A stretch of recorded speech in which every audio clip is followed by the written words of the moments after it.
Well, hello again, everyone. Phil Gigliotti here again. This program is One in Messiah here on Messianic Lamb Network. Today, as you can probably tell by the background, we're going to talk about Palm Sunday, but today we're going to talk about Palm Sunday. And the reason we're going to talk about, well, many reasons we're going to talk about it. It's such an important event, and it doesn't really get a lot of coverage, so to speak. It doesn't really there's not really a lot of teachings I have found on Palm Sunday. I'm sure that there are. I haven't heard a lot of good teachings in churches about Palm Sunday. And it's a powerful event because it connects so many things in Scripture. It connects the prophets. It connects the prophets to Yeshua. It connects how the plan of salvation comes down to him. It fulfills why we needed a Messiah, why he had to come, why he had to do what he did in the way that he did it. And these things are all found in the accounts on Palm Sunday.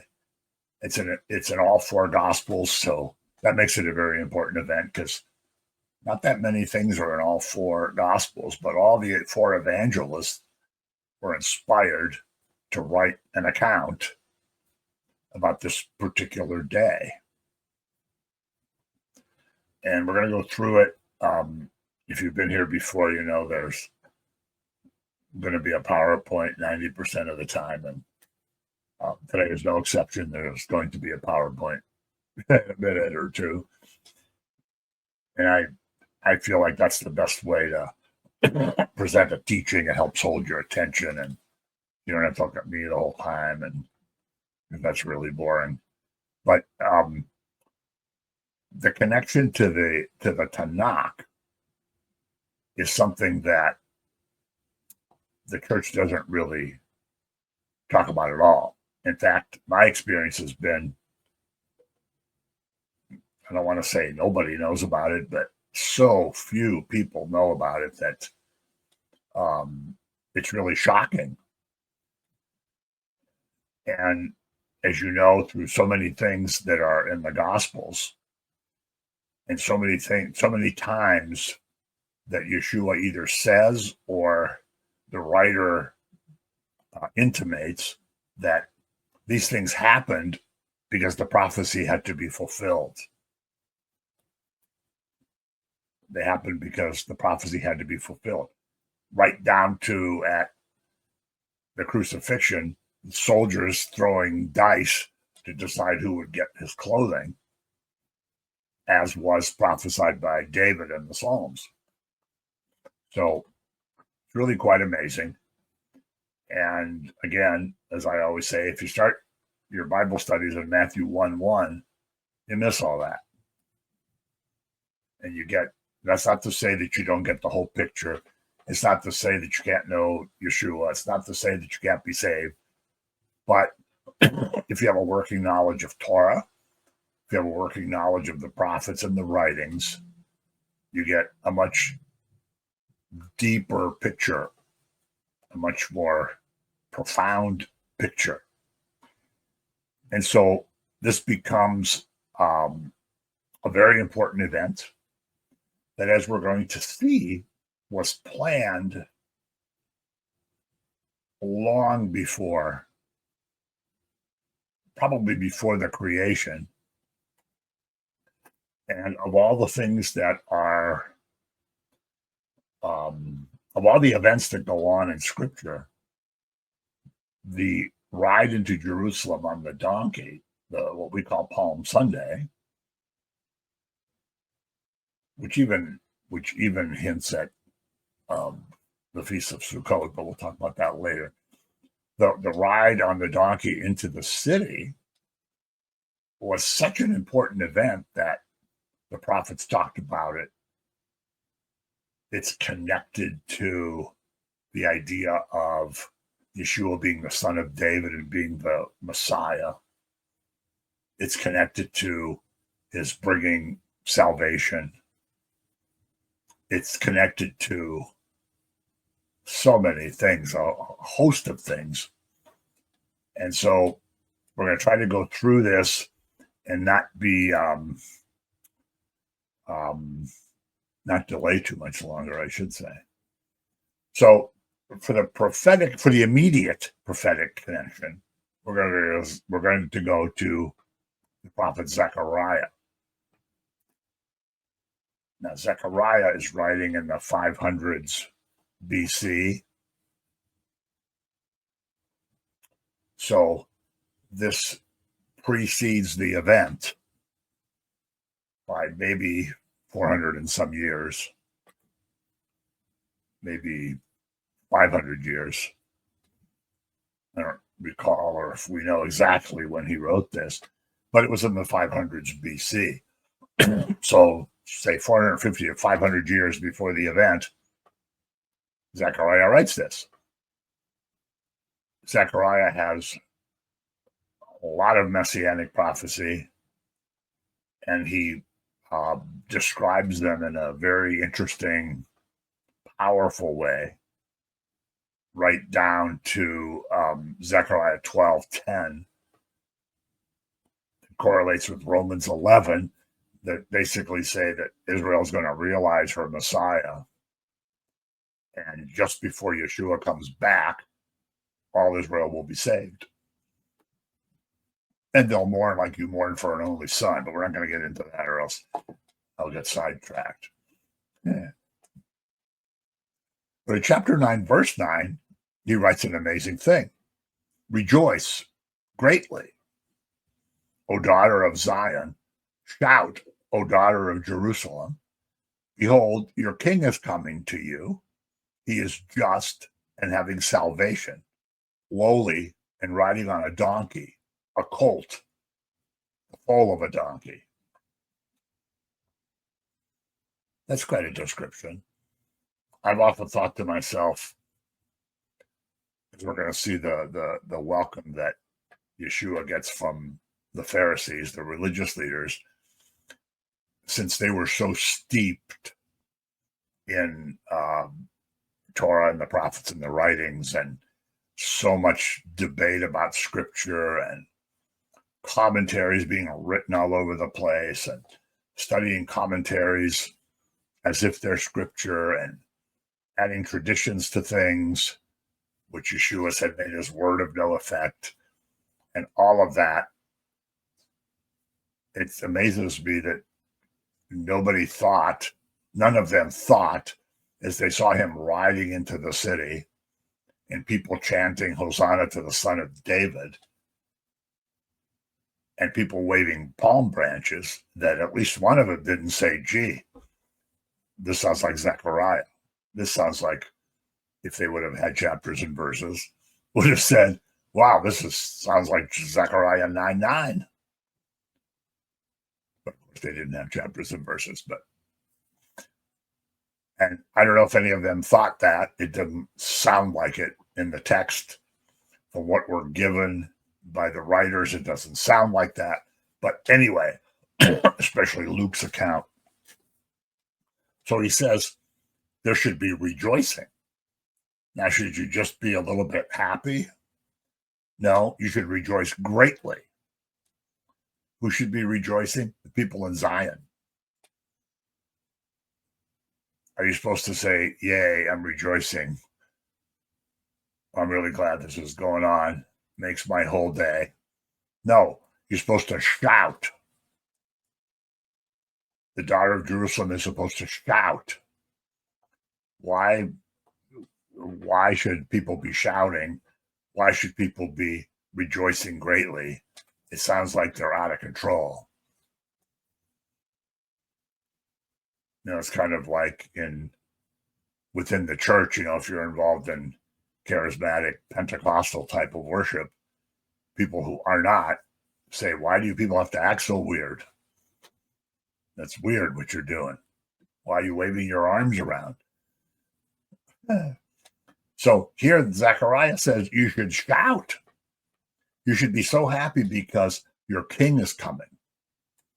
Now, he's not just coming to put a crown on, sit in some palace in Jerusalem, vaporize the Romans, and set up a kingdom so he can be like David, his father. He can reign over a big kingdom like Solomon. No, he's bringing salvation with him. Salvation with him. Well, wait a minute. Well, how are we having salvation in the Tanakh? Well, we follow the law. That's what we do. We follow the law. The law is given, like Paul says in Romans. The law shows us what sin is. So we want to avoid sin, of course, because nothing unholy can approach. Nothing unholy can be in heaven. Nothing unholy can approach God. So therefore, we have to keep the law. But what happens when we don't? Well, we're in huge trouble, because if you violate one, it's the same as violating them all. So there has to be blood sacrifice. There has to be blood atonement. There has to be covering for the sin. It isn't complete forgiveness that we have in the New Testament, the New Covenant, Brit Hadashah. It is not complete forgiveness. It's a covering of sin. I don't know exactly what that means. I'm not a theologian. I'm not a Bible scholar. But another law has to be put in place because you violated another one of the laws. So if you don't do that law, you're stuck with the original violation. Then you're stuck with this new violation because you didn't do the law that you had to do when you did the first violation. So you've violated two or more of the laws. So now you're in a rebellion. But salvation is, not only do you have to do the best you can, you have to be perfect. You have to be perfect. In the books of the law, the books of Moses, Torah, show us how to be perfect. Paul says, yes, if you can do it, that's great. You'll be the first person ever to earn salvation. First person ever. You don't know anyone who has kept all the law all their life, and neither do I. Neither have you, and neither have I. And so the law is where salvation comes. But in the prophecies, in Isaiah, in so many places, in the Psalms and the other prophets, it says he has become our salvation. He has become our salvation. We're celebrating Passover now, which is a deliverance from slavery. They were delivered from physical slavery in Egypt. We're delivered from slavery to sin. They weren't delivered because they were so awesome and they prepared for it for years, made a plan, and then enacted the plan. God made the plan, told Moses what the plan is, and the people left. We didn't make a plan for how to get rid of our sin. He made the plan. Messiah's blood was the plan. And so these things are interconnected. And as Yeshua fulfills all the feasts, of course, Passover and Yom Kippur are clear ones of how he fulfills those. And my wife and I do a lot of Messianic Seders this time of year, and people in churches are usually amazed because they don't think about the roots of this in the Tanakh. Oh, they know about Passover. And, I just was watching the TV news, and the woman says, oh, happy Passover starts on Saturday night. And that's nice, it's kind of like when they have the Merry Christmas thing. But nobody stops to think how Passover applies to us. So here's Zechariah with this amazing verse. And this is the approach of Messiah into the holy city. Why does Yeshua have to go to Jerusalem? Well, the surface picture of this is Pesach, Passover, is a pilgrimage feast. Every man had to go to Jerusalem for the Passover. And of course, families went along, and devout men went by themselves and left their wives and kids at home, especially for such a powerful feast day. So the superficial explanation is it's Passover. Of course he's going to go to the city. He's going to go for all 3 pilgrimage feasts. He's going to celebrate all 7 feasts of the Lord. He's not going to leave the house without a talit on. He's not going to violate the dietary laws, even though he gave the law to Moses. He subjects himself to the covenant, subjects himself to the law.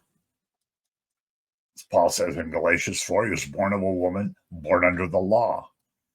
Because if he violated the law, he could not be the Messiah, because then he would not be unblemished. And even though he's 100% God and 100% man, if he violated the law, human Jesus of Nazareth could not be the Messiah, because then he would have a blemish. So he's going to the Passover feast, and it is a pilgrimage feast.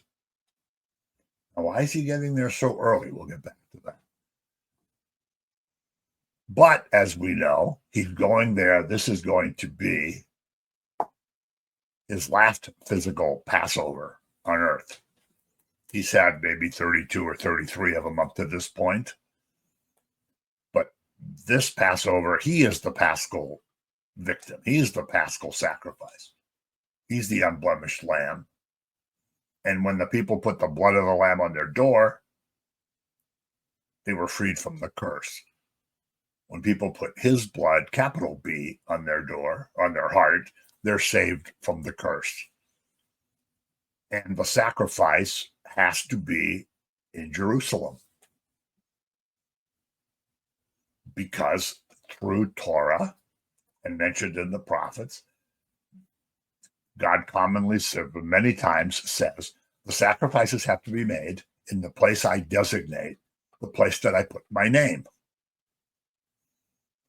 So when David took over the city of Jerusalem, and Jerusalem was consolidated as the capital, and he got rid of the Jebusites and whatever else was going on, but it was Jebusites there. God said, this is the place I put my name. Interestingly, he buys the Temple Mount. It was a threshing floor, which is also prophetic, but I don't want to get into that. It was a threshing floor, threshing area. And so God commands the sacrifices have to be done in Jerusalem. So if you lived in Nazareth, you couldn't sacrifice a lamb there. You had to go to Jerusalem. If you lived in Beersheba, you couldn't sacrifice a lamb there. You had to go to Jerusalem. If you lived in Tiberias and said, I'm not going to go all the way down there. It'll take me a few days to get there. I'll just do a sacrifice here. Not valid. Remember when the northern kingdom of Israel got into idolatry and they had a totally defiled priesthood, the priests said to the people, hey, no point in going to Jerusalem to do sacrifices. We got shrines and temples over here. Yeah, we got golden calves and we got temples to false gods that came along with our queen. But hey, that's cool. They even, Hosea even indicates that they physically stopped people from going to Jerusalem. They didn't want them to go. So the sacrifice had to be in Jerusalem. And this was the king that Zechariah was talking about. But he's coming on a donkey. We'll get back to that. How many kings had they seen riding on a donkey? 0. At the time Zechariah was writing, how many kings had he seen riding on a donkey? Zero. Kings don't ride on donkeys.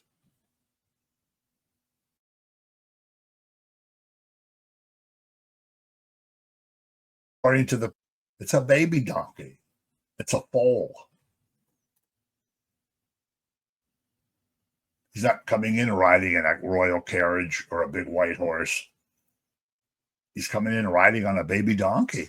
In fact, Yeshua specifies to those guys that he wants a donkey there's a donkey no one has ridden on.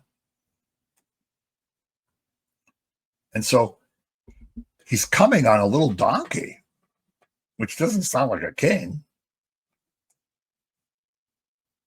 It sounds like something silly. A real king in those days or any days wouldn't say, "Oh, bring me a donkey. I'm going to ride into the city." So after this really long wait, I like to say it goes back to Genesis 3:15. I don't want to get into all that again. When the first promise of salvation comes, the first proclamation of the gospel comes a long time ago, a long time before this, before Adam and Eve are expelled from the garden.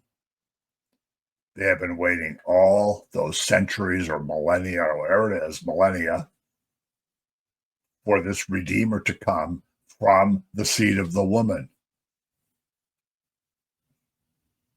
From the seed of the woman. Now, if you lived in Nazareth, you saw Yeshua walking around in the Galilee, if you saw him walking around in Jerusalem, you saw him at the temple, if you saw him at the synagogue, you would have no way to know that his mother was a virgin, that this was the one mentioned in Genesis 3:15, born from the seed of a woman, not from the seed of a man. But after this long, long, long wait, now the king is coming. So you guys should be rejoicing. You guys should be singing and you should be shouting. This is an unbelievable event that's going on that we've been waiting for all this time. And like I said, it's mentioned in all four Gospels, which is unusual. But getting back to feasts and Torah, God does everything in appointed times. The Moedim, all the feast days are appointed times. That's what they're called.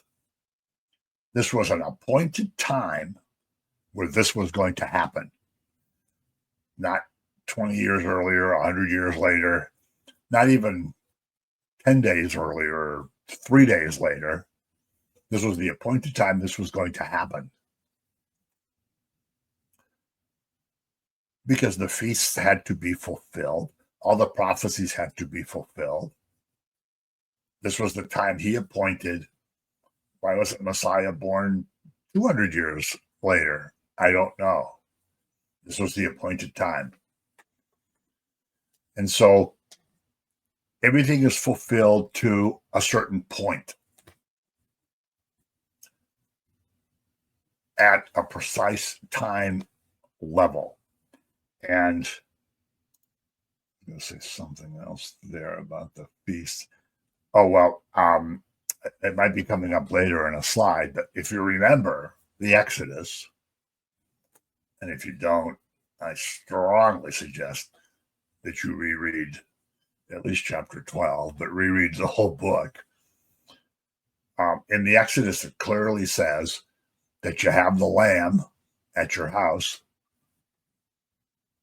and you don't just go someplace, grab a lamb out of the field and slaughter it and put the blood. It doesn't say you get the lamb, then the next day you slaughter it. It doesn't say go get a lamb, put it over here, and whenever you feel like it, you can do it. It says, no, the lamb stays with you for 4 days. There's a certain amount of time that goes by that the lamb stays there with you. Yeshua stayed with us a certain amount of time before he was slain. So even that is prophetic. And of course, none of the bones are broken and all the others. We'll get into that maybe next week. But it's a period of time the lamb is there. So since the Hebrew day starts at sundown, 4 days before Passover, you had to have a lamb at your house. So on this particular day that we call Palm Sunday, which was the Sunday before the Passover, was the day that you went to get a lamb so that you could have a lamb at your house by sundown. So if you lived in the city, you had to go buy a lamb. You didn't have flocks. If you came from outside of the city, you either brought a lamb with you or you bought one when you got to the city. So this was a day you picked out the lambs. And of course, it had to be a perfect lamb, a male, a year-old. And we're not going to go over all that. If you had any question about whether it was appropriate for the sacrifice, you had to ask one of the priests.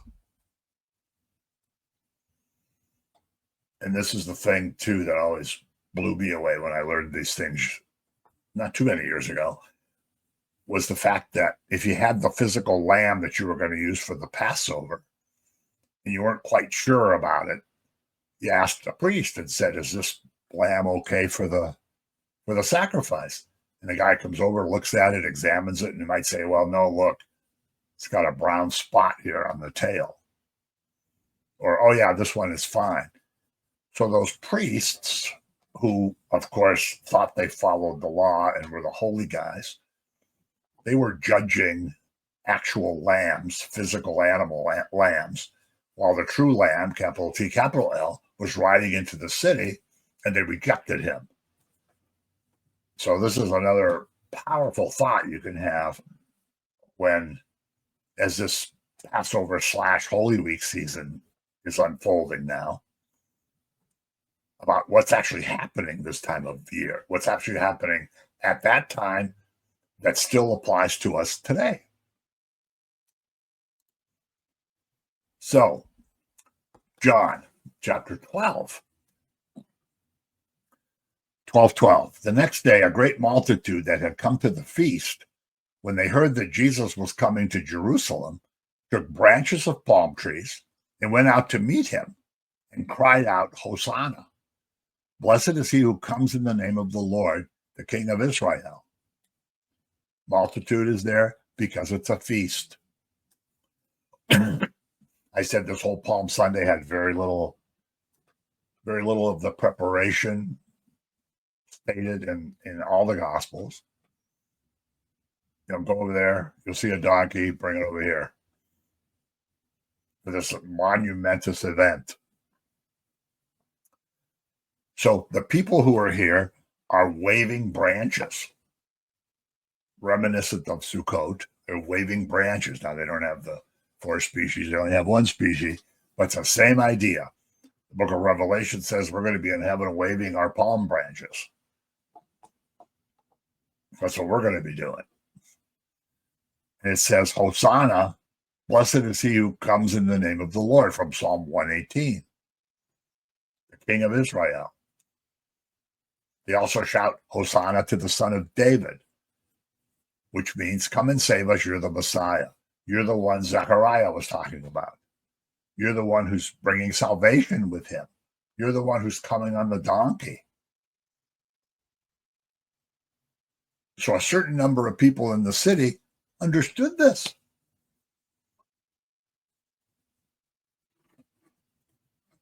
Then Yeshua, when he had found a young donkey, sat on it, as it is written, Fear not, daughter of Zion. Behold, your king is coming, sitting on a donkey's colt. So John basically quotes directly from Zechariah 9:9.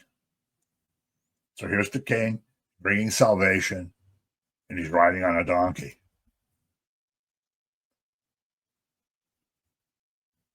Psalm 2 says, I set my king on the holy hill of Zion. So here he comes into the city. He comes through the eastern gate.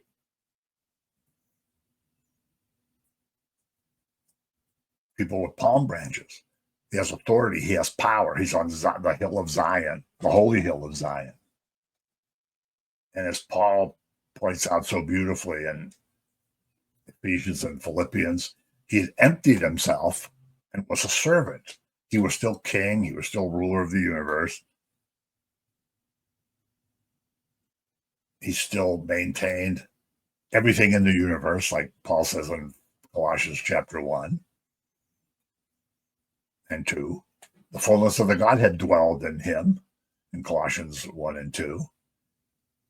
But in this case, he had emptied himself and was a servant. Paul writes that beautifully in Philippians and in Ephesians, on a baby donkey. So this isn't the typical procession you have for a king, as I mentioned. It's not a big white horse. It's not a royal chariot. It's not heralds blowing trumpets. There's no regalia. There's no flags. This is the only procession that Yeshua ever was involved in his life. Had to borrow a donkey to do it. Had one set of clothes, as we find out 5 days later. Not a very convincing king. There were none of the trappings. So he rides into his city. This is his city. He's the Prince of Peace. Jerusalem's the city of peace. Shalom's its root word. On an animal of service. So he comes as a servant, not showing his glory and his divinity, and comes riding in on an animal that's a servant animal, and it was a colt. It wasn't even an adult. It's kind of like washing the feet. It's an ultimate service that you do. The lowest slave or servant in the house washed people's feet. And that particular Seder, which was the Last Supper, he made a huge change when instead of just washing their hands, he washed their feet and told them that if he's doing that,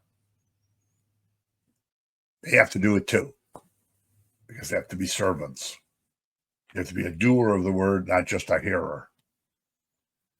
And so, even though you don't see his royalty, he has a kingdom which is not of this world, as he's going to tell Pilate 5 days later.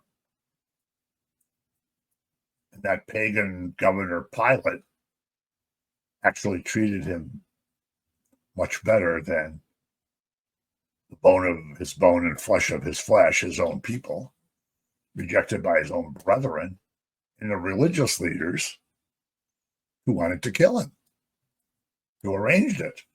And so that's pretty amazing too.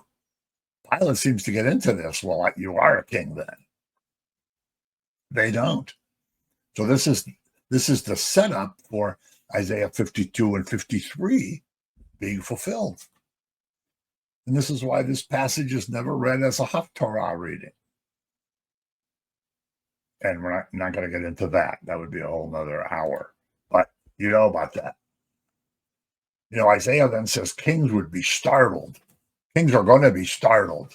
Well, you wouldn't be startled by this scene. You'd say, okay, it's a guy who looks pretty poor riding on a donkey.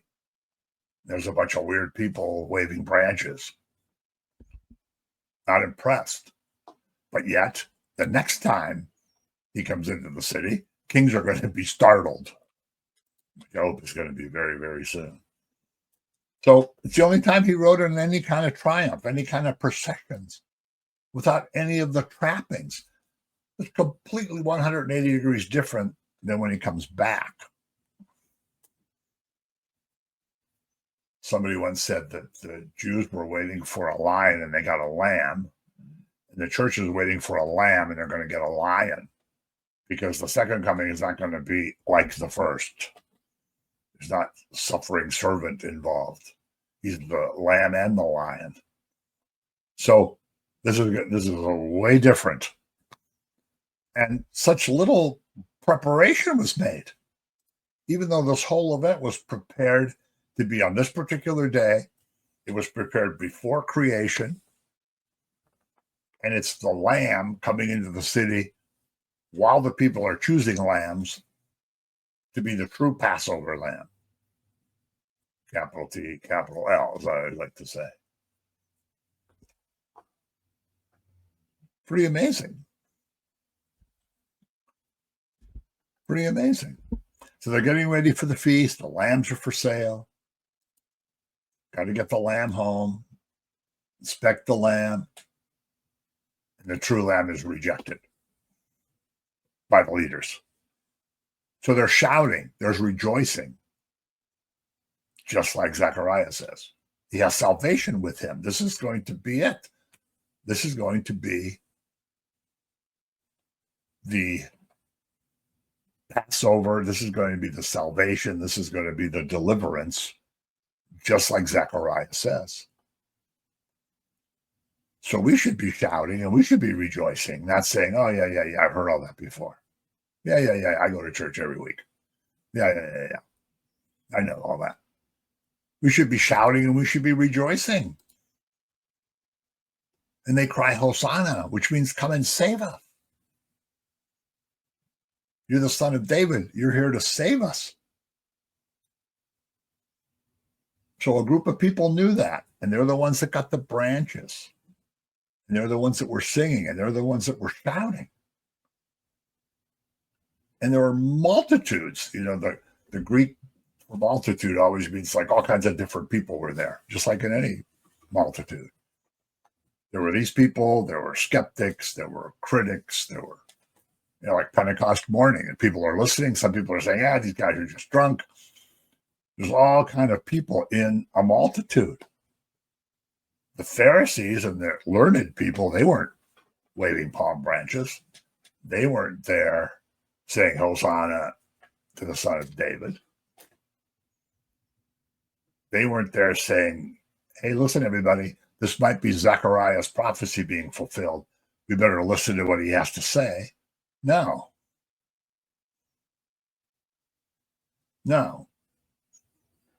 Later on in this same week, they're going to ask, people are going to say, well, he must be the Christ. Do the Pharisees think he's the Christ? And the Pharisees say, hey, has any prophet ever come from Galilee? He cannot, not only is he not Mashiach, he's not even a prophet because he's from Galilee. They didn't ask him where he was born, by the way. So they cut down branches. Like I say, it's just like Sukkot. You wave the branches while you praise. And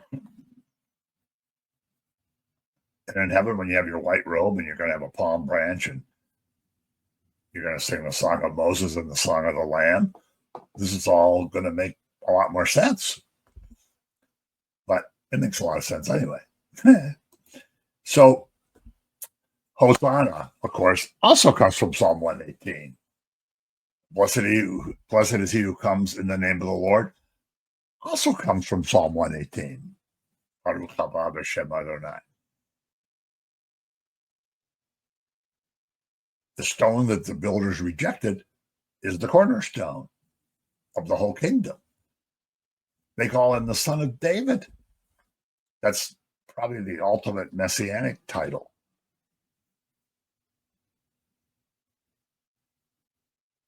What they're actually saying is, you're the Messiah. Come and save us. Save us now. And we remember Zechariah saying that, and here you are.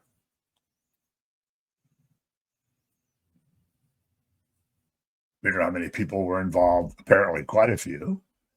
We don't know how many of them 5 days later were yelling, crucify him, but we'll never know all that. But anyway, let's read something Matthew writes in 21:9. Then the multitudes who went before and those who followed cried out, saying, Hosanna to the Son of David. Blessed is he who comes in the name of the Lord. Hosanna in the highest. This is Matthew's description of the same event. And again, Son of David, you're the Messiah. Come and save us. Blessed is he who comes in the name of the Lord.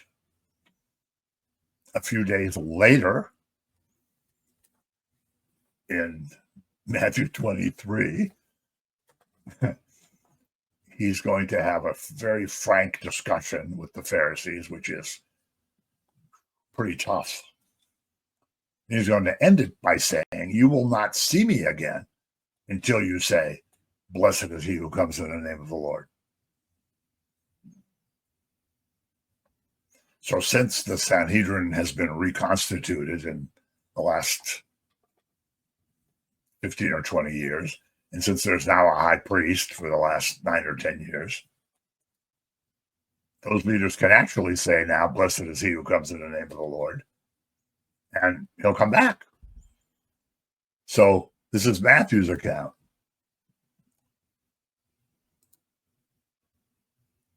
Luke 19:38.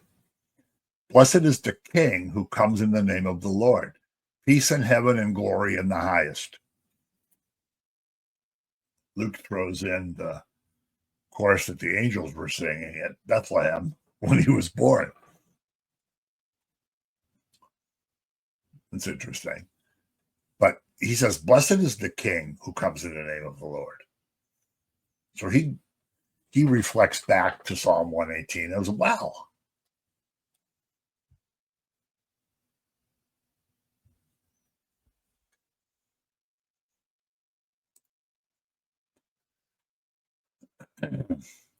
So before this, of course, he had wept over the city, said, you did not know the time of your visitation. This was not a surprise to him that the leaders rejected him. You know, if you watch The Chosen, if you've been watching that series, you see he always makes comments about, well, I don't expect any less. I don't expect anything different. You know, how's that going over in the synagogue? Because he knows about the rejection. Because I'm not going to get into Romans again, but in 9, 10, and 11, we look back on the YouTube channel. There's a whole thing I did, programs from Lamb Network. The YouTube channel, by the way, is One in Messiah, Gift of Grace Ministries. One in Messiah, Gift of Grace Ministries. There's a series from Romans 9, 10, and 11, where Paul says, well, you know, the Gentiles came to faith to make Israel jealous. And if Israel not believing is the cause of blessing to the Gentiles, imagine what's going to happen when Israel believes, which is coming soon. But at this time, they didn't know the time of their visitation. Then there's another group in the crowd that says, who is this? They're the kind of like, what's going on here? I'm just over here, you know, kind of going to the store and going about my business. And what's all this commotion? Who is this? And somebody says, oh, it's the prophet from Nazareth.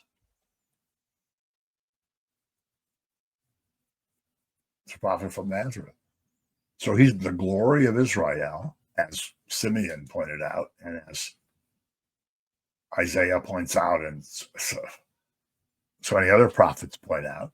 But they don't know who he is. They don't recognize him. And he's coming into his own city. He's the Holy One, and they don't know him. He's the Holy One, and they don't know it. So these are kind of the people in the middle.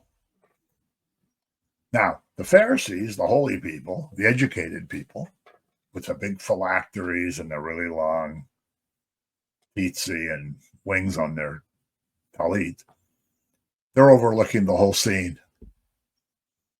And they have a comment. They actually make a demand on him. Luke 19:38. Some of the Pharisees called to him from the crowd, teacher, rebuke your disciples.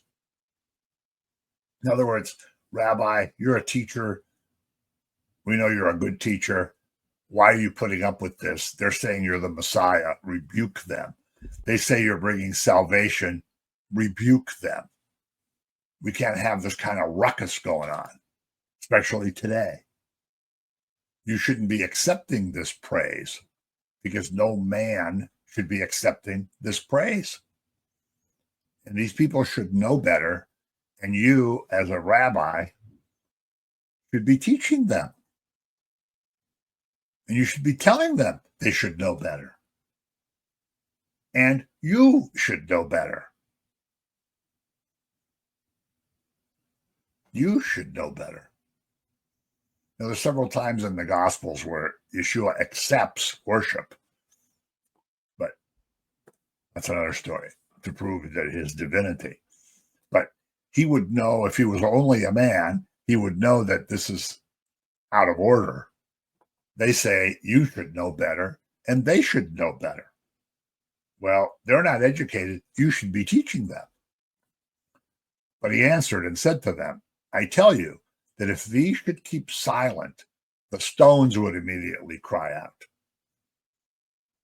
This day has been planned for so long that I'm going to get praised today coming into the city to bring salvation, to be the Passover sacrifice, that if these people don't praise, stones are going to praise.